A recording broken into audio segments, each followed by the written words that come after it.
Welcome to another edition of South Center's Chat.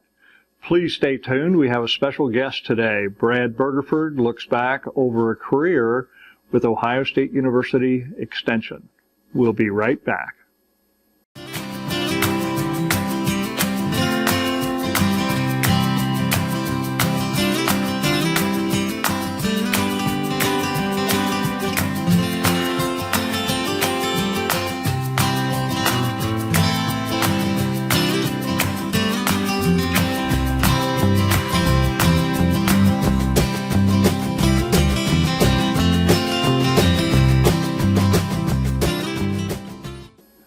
Welcome to this edition of South Center's Chat.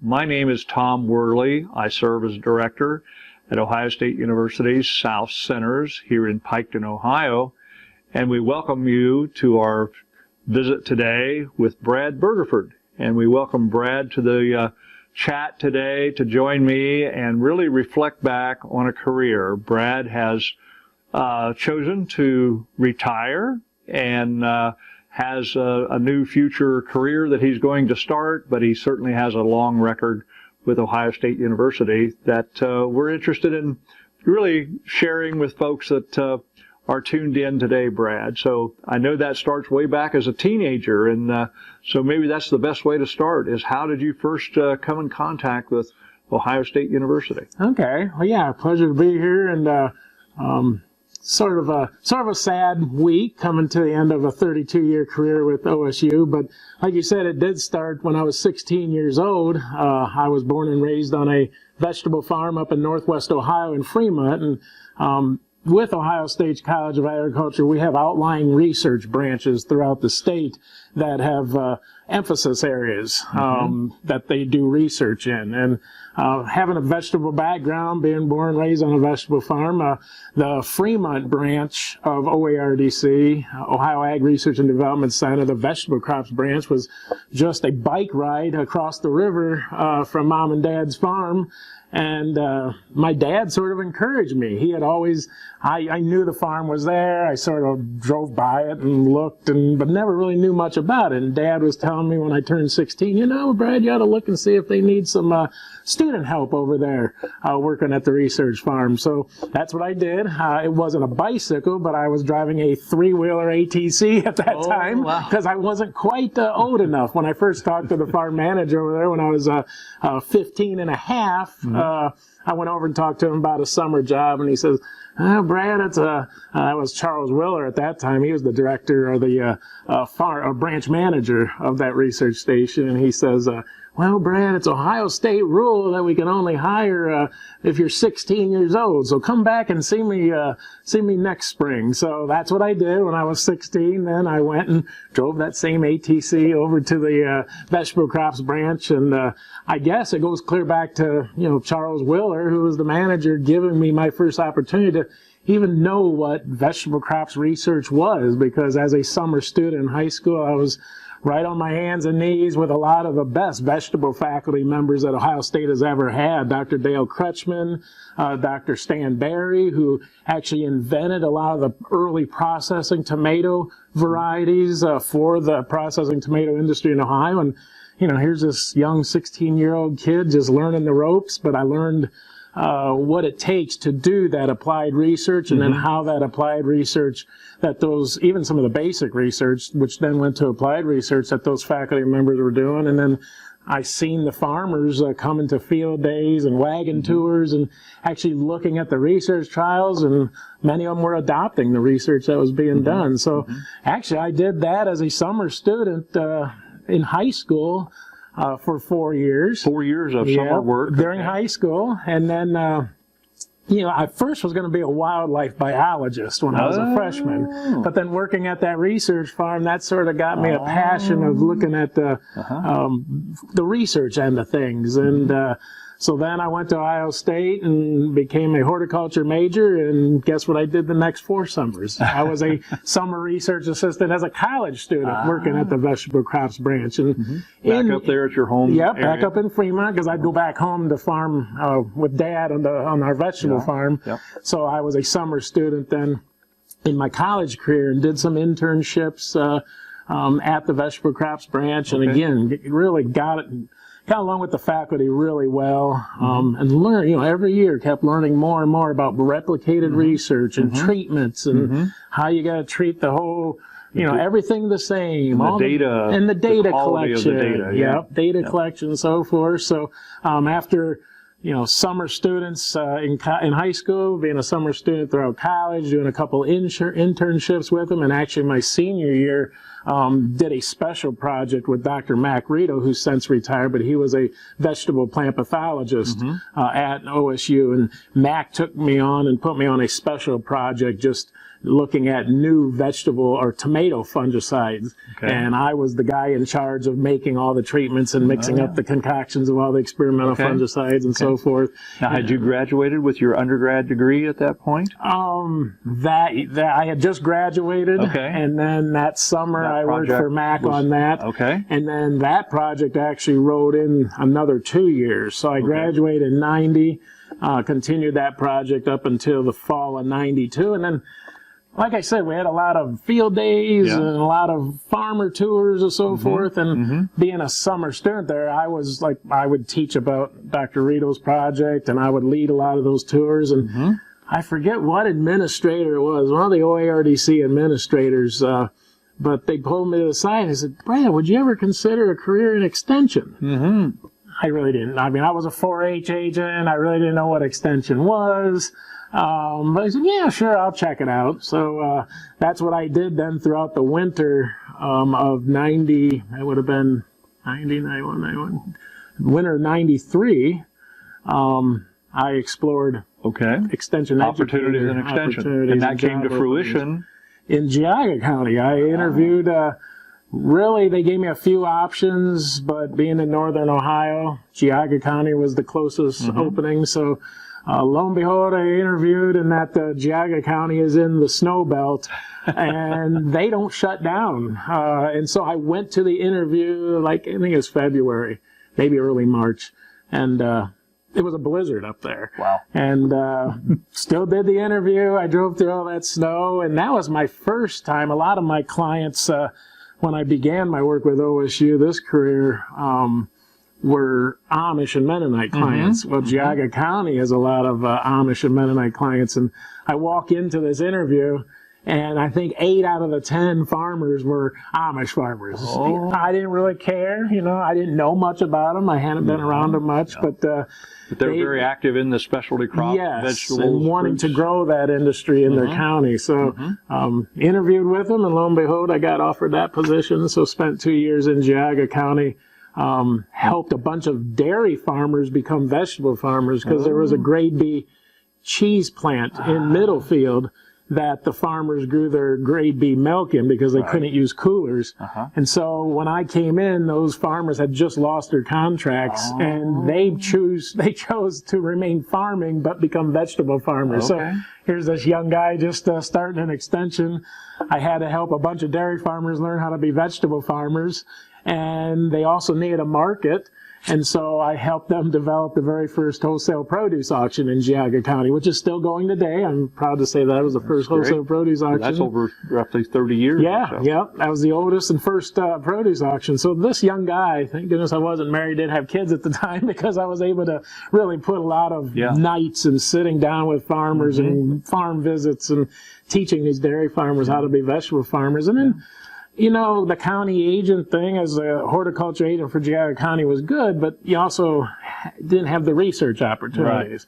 And since I was 16, I'd always had this interest in doing the vegetable crops research. So then this position, Hal Neen, who was actually eventually became a Meigs County Extension agent. He had my position before me at the Alternative Ag Enterprise Center in Hillsboro, and Hal took his Meigs County job, and another friend of mine replaced Hal, but then he went and started his own greenhouse operation, and I interviewed for that position and got that, and I was with the Alternative Ag Enterprise Center, which was also part of Extension at the time. And it was located in Hillsborough, Ohio, here in southern Ohio. Yep, in which southern is a long Ohio. move from Geauga. But I had my bride was from southern Ohio, so that's why I was looking to get to that southern Ohio area, and it all just worked out. She was from southern Ohio, had this opening for this position. It all worked out, and I ended up getting that position. And then a few years later, they consolidated the Alternative Ag Enterprise Center to the Piketon Research and Extension Center, which now we call today the OSU South Centers, because that was the beginning of putting a bunch of centers together.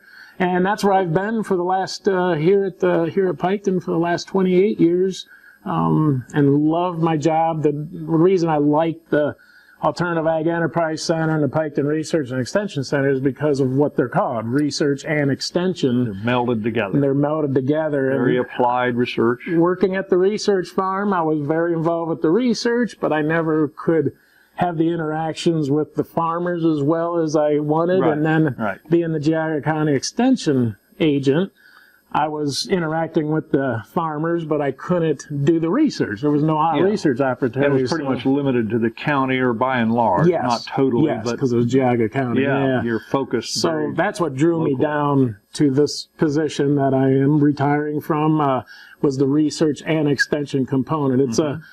It's a lot of work when you're trying to balance a research and extension program. You know, just an extension program, you take other people's research, unbiased research-based information, you present it and teach it to your farmers. Right. Being a researcher, you just do the research, but when you do both, it's quite an undertaking, but that's what drew me to this, and it's been a very busy job and very rewarding for me, and I think we've had a lot of well, again, it's not a one-man show. We have a team here. Right. Farm managers, research assistants. Tom Harker, he's been my research assistant for the past 25 years. I don't believe he's put up with me that long, but he has. And it was a team effort when you blend the research and extension together. It's not a one-man show. You have to work as a team approach, and that's what we've done over the years. And Brad, I think you'll agree with me that in our structure here at South Centers and at the Alternative Enterprise Center site, the clientele, the actual farmers, are very much involved in the program in terms of identifying needs and identifying research that, hey, this would help if we really had an answer to this. And you can react to that and set up trials and plots here that can try to answer those questions, and they're free to come here and look throughout the growing season, and then you conduct the field nights and educational sessions. And I think that's the beauty of what we do here, is that we are able to engage very directly with those that want to use the research and learn about it as it's happening, and even help identify what we work on. And I think that's a great thing about OSU Extension in general. We're focused on needs, but directly on the applied research side of it as well. And we mentioned that you kind of spread your wings on bigger geography when you came to the Alternative Enterprise Center, and I think that even went further when you came here to South Centers. And over time, Brad, you've had a lot of success even expanding that across the state of Ohio, nationally and internationally. So you might want to just talk about how that career and how those opportunities that you talked about way back as a teenager have blossomed into this very wide-ranging program. Yeah, I mean, working for the university just provides us a lot of those opportunities that maybe, a lot of my buddies went to private industry and we're maybe making a little more money, but by working for the university, it has allowed me to grow myself personally and professionally. Going clear back to the 16-year-old, who knows? I was looking at Hocking Tech to go for wildlife management. I wasn't even thinking of going to a 4-year college and, take horticulture science. So that was the first step. I became a horticulture science major, went to Ohio State University. And then when I started working with Extension, had all these opportunities. I was able to receive my graduate degree. I was able to do a lot of professional development opportunities, explored and was invited to help and teach with a lot of projects overseas in Israel and in Poland. Tom got me to go to Poland, and I worked with some farmers over there for a week, and we had a lot of fun, didn't we? And then went to Senegal, and that project sort of slowed down during the COVID, but it's still going. We're helping some vegetable farmers adopt drip irrigation in the sub-Sahara region of Senegal. So yeah, it's been a great career. So grow myself professionally, things that I would have never done. Right. Say I would have chose the path like some of my friends had chosen. Yep. Well, I think that, Brad, my compliments to you. I think there's hard to find anybody in Extension that is more connected with the industry and the players in the industry, the significant, influential growers, and that really have a voice, and let alone the actual growers, but the suppliers, the marketers. I think you've become just an integral part of that whole thing. And those are intangibles in many ways, but they're so important that we stay on track. And certainly have had a lot of success in that area as well. So. Yeah, like I said, it's not a one-man show because we can't do all the research. If we do identify a new high-value crop opportunity, or my farmers that will come and tell us, hey, we think we can grow hops, or we think we have this market. That's what we have to be aware and listen to. And like the plasticulture strawberry industry that I helped bring to the Midwest and help develop it, predominantly a southern grown production method, but I worked with Dr. Barclay Poling in North Carolina, who had done all that research, and then I worked closely with him, just introduced myself and got to be friends with him, and he helped me then do the research here to adopt what he had formulated to use in North Carolina. We were able to work with him to come up and modify that for our cold climate conditions, which is continues to grow, and it's been an awesome new production method that is getting growers 4-week jump on the market and almost doubling their yields compared to our traditional matted row production system that's been done for years. So that's just one example of several that we've done over the years. That's exactly right. And you even mentioned the partnership with the specialists down in North Carolina, but that goes doubly for Ohio State University. You mentioned the pathology and the entomologist and soil science, all of those disciplines that go into growing crops. You forged major partnershis and alliances with them, and still involved today in a lot of their projects. Just this past weekend, we had our Pawpaw Conference. I think we had 6 other faculty from Ohio State in all different disciplines, as well as grad students presenting that are co-investigators on this Pawpaw project that we have. So I've never looked at anybody any different. I just looked at them as, if they could complement or help me fulfill a need for the growers. You mentioned growers. Yes, I am pretty well connected with larger growers in the state, but we also have to listen to our smaller, going clear back to my Geauga County interview, the smaller Amish and Mennonite growers that sometimes might be minority farmers because they are smaller and they're not as big, but they have needs, and some of those smaller farmers, Amish and Mennonite farmers, have been the most progressive farmers, really. They're willing to listen to what we have to teach them and come and visit our research trials and then adopt what we're researching in their own farms. Right. Well, I think that it bears some remarks about produce auctions, because you referenced one that you helped the Amish producers, relatively new producers, kind of establish that wholesale market for their products up in Geauga County, but you've replicated that right here in Pike County and other places in the state. So you might want to talk a little bit about your involvement with that. Yeah, and I think we're up to, with the new one, so we now have 2 in Pike County, one that just opened this spring. I think we're up to 10 now throughout the state, and I am affiliated with each one, but not near as in-depth as that very first one in Geauga County and the very first one we had in Bainbridge here in southern Ohio. But that's actually how I got to be friends with Barclay Poling in North Carolina, because they had heard what I did here in Ohio on produce auctions, invited me down there to help them start produce auctions. And then it just, I'll help you with produce auctions, you help me with strawberries. But that is quite an industry, and I would like to see somebody with some economic background try to do some economic impact of that produce auction industry, because we have each produce auction has roughly 200 farmers growing for it and lots of buyers, and I think there's a major economic, but I did assess the needs of the produce auction farmers a few years back for we could target our extension programs, but never did we do an economic impact on it. Right.